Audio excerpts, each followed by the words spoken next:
The word freedom is actually one of the most confusing things you can find out there. Because if I ask you directly what freedom is actually, I don't think you can give a solid answer. If I simply try to define the word freedom, it means doing whatever the hell I want. I can dress however I want, work at any job that I like, or I can live my life in any possible way, however I want. I think we can agree that this simple definition can be the basis of figuring out what true freedom actually is. However, this simple definition of freedom is not enough, I think, because there are so many kinds of freedom a human being pursues in his life, such as freedom from interference, which means nobody will stop you from doing anything you want to do. And there is psychological freedom, which means freedom from any kind of internal compulsions, fears, or any kind of bias. And if you're a bit political, there's another kind of freedom that exists, which includes freedom of speech or any kind of movement. But if I try to wrap it up, freedom simply means doing whatever you want to do or whatever you feel like doing.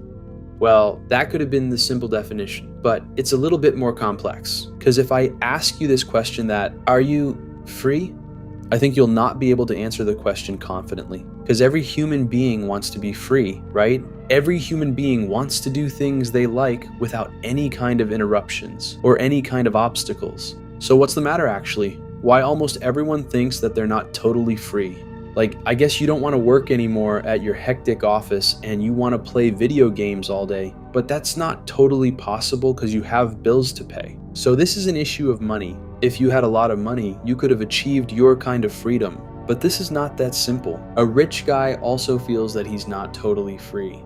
That can make you wonder, if someone has money, time, and options, what could possibly make them feel that they're not totally free? What could be the possible reason? Well, there are many reasons actually. A wealthy person is also bound by his social image and the internal pressure of unfulfillment. Their identity is based on their success. Maybe they have enough money to retire, but many people depend on him, on his company. So even if he can walk out from his responsibilities anytime, it doesn't feel like a real option. This means that for less wealthy people, the path to achieving true freedom is more focused on tangible objectives than on spiritual fulfillment. But for wealthy people, it's totally philosophical, but they kind of agree on the same thing, that they're not totally free. Many people already believe that the idea of freedom is actually an illusion. The choices you have, the choices that shapes your personality, are not totally your own choices, because most of the time they are influenced by your genetics. Or maybe your upbringing, I don't know. But I don't actually agree fully with this theory, because it assumes that the human soul has no freedom on its own, so it kind of dismisses the free will theory. But you know what? At the same time, it kind of feels logical. Because sometimes our movements are predictable based on where we were born and how we were raised. Like, you can look at a person's origin and can guess what kind of music he listens to or how he dresses. I'm not trying to be a racist person, but social conditioning actually plays a huge role here. Most of our choices are shaped by our society. So that brings the question, like, are we free at all? Philosophers like Jean-Paul Sartre took a slightly different stance on this. He said that humans are condemned to be free. It means society can have a strong effect on your lifestyle, but you literally can't escape freedom. Like, you always have to choose something. If you're existing, that means you're choosing to exist. Well, you didn't choose to be born, but now that you're here, you have to choose between options to exist further. You have to decide and choose what kind of future you want. But if you don't want to decide, that's also choosing. You follow your rules, that's a choice. You follow other people blindly, that's also a choice. Choice of not to think about anything. You do anything, that's a choice. You don't do anything, that's also a choice, because you simply chose not to do anything. So as a human being, you literally can't escape freedom. You need to constantly make decisions and face the consequences of your decisions. So by this theory, freedom doesn't mean whatever you want to do. It means you can do anything, but you have to face the consequences of your actions. Your responsibility is your own. That's true freedom. But there's some higher level philosophical struggle we'll see here, because for some people, true freedom means whatever the hell they want to do without worrying about any uncertain future. And the theory of Jean-Paul Sartre that said that you have to face the consequences of your freedom is quite unappealing to them. Like, why the hell they should have to work a job or follow the rules made by others and control and live their life by those rules. Though it seems kind of stupid, that's actually true. True freedom means whatever I want to do, so it shouldn't come with any kind of cost. If it comes with any kind of cost, that's a bill to pay. That's not freedom. So, can you possibly achieve this kind of freedom? Can you do whatever you want to do without thinking about what will happen to you? Well, if you ask me, I don't think so. Because hear me out. The version of freedom that has no consequences will always overlap with another person's freedom. So, the moment more than one person wants this kind of untouchable freedom, the structure is going to fall. If you want to play music at midnight, like at 3 a.m., but your neighbor wants silence because he just wants to get some sleep after a long day, both of your freedom will clash each other and eventually create a conflict. Like, you literally can't avoid this conflict. Maybe you can win the conflict if you have more power, or maybe they're going to call cops, but either way, there will be a crisis which no party can avoid. This is where philosophers like John Stuart Mill step in. He argued that your freedom should extend as far as it doesn't harm others, which is called the harm principle. It's an attempt to draw a boundary where overlapping freedoms can coexist without constant conflict. So, we figured out that we got two characteristics of freedom. The first one is that we have to face consequences, and the second one is that our freedom shouldn't overlap with other people's freedom and create a conflict. Although the second one is more like basically an ideal thing to do instead of being a characteristic, because our freedoms will always have a potential to overlap. That's why like the 90% of crime happens, but we are no criminals here, so we'll take this as a characteristic. But the same debate rises again, that this is not the true freedom. True freedom means doing whatever I want to do and not worrying about paying a price or caring about other people, which is unethical, by the way, but for the sake of argument, it is the complete version of freedom. So, is there any realistic way where we can exercise this raw version of freedom? Well, that's a pretty challenging question. In order to exercise the fullest freedom, we have to nullify the two characteristics we got in restrained version of freedom: consequences and caring about other people. I think the first one is easy. You can do anything without caring what happens afterwards. You can eat any junk food you want and become unhealthy, and you shouldn't have to care.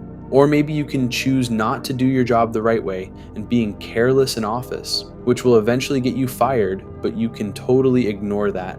But for the second one, you have to be so much selfish and unethical to not care about other people. But the shocking fact is that this actually happens in real life too much. People just don't care about what's going to happen to others and do things just based on their impulse. You have to be just like them, just doing whatever you want, creating conflicts, messing with people, and having zero empathy. You have to be downright cruel for that.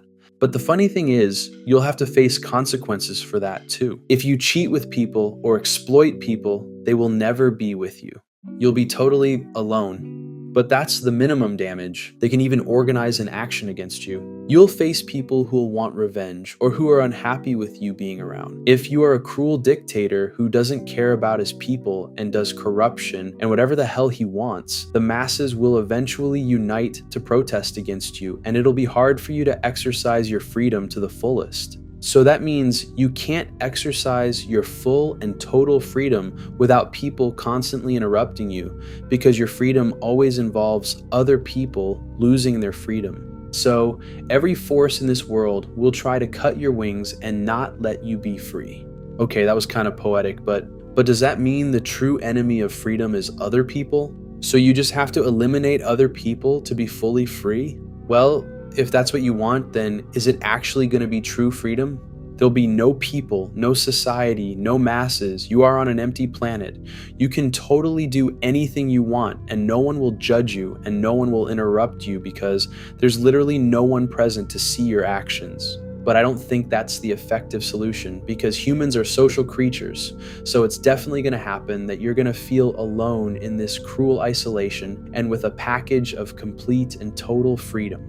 Is that really freedom? And here comes the tricky part. If you're the only human on Earth and there's no humans left to interrupt you and you can enjoy your sweet taste of absolute freedom, I think you'd still not be totally free.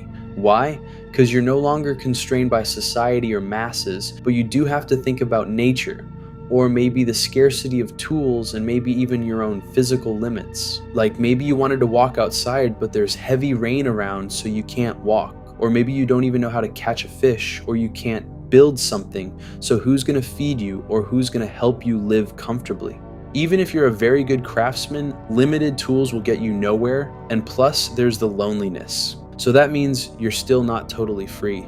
So what's actually happening here? You should have been free by now, totally free. There's no people to annoy you or interrupt you, so you can do anything you want, but it's not working. What could be the issue? If you just could have brought 2 or more people, maybe your friends and family, that could remove your feeling of loneliness. And it also can be useful, like you're getting more people to use their skills to survive in the world. That should work, I guess. But again, if you're bringing more people to live with yourself, they will have different desires and opinions, and you can't literally impose your own freedom on them because they can, anytime, unite against you and organize a movement, which will immediately result in a conflict. Same theory again.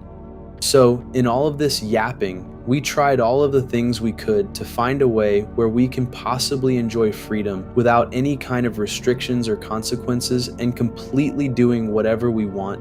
But it seems like we either get interruptions or it's a question of morals and ethics. So, who is the real enemy? Who should you defeat to gain complete freedom? Well, it turns out the real enemy is you yourself. If you reject morals, empathy, and consequences in the name of total freedom, that doesn't make you a free person. That makes you only a slave to freedom. You become a self-defeating and socially hostile person, and that may cause unfortunate events to innocent people who never had any intention to harm you. You become a cruel person completely. So, the absolute version of freedom, where you are free from any kind of dependence, constraints, or any costs, is a complete myth and doesn't exist in this world, because we are all slaves to something, and that makes none of us completely free.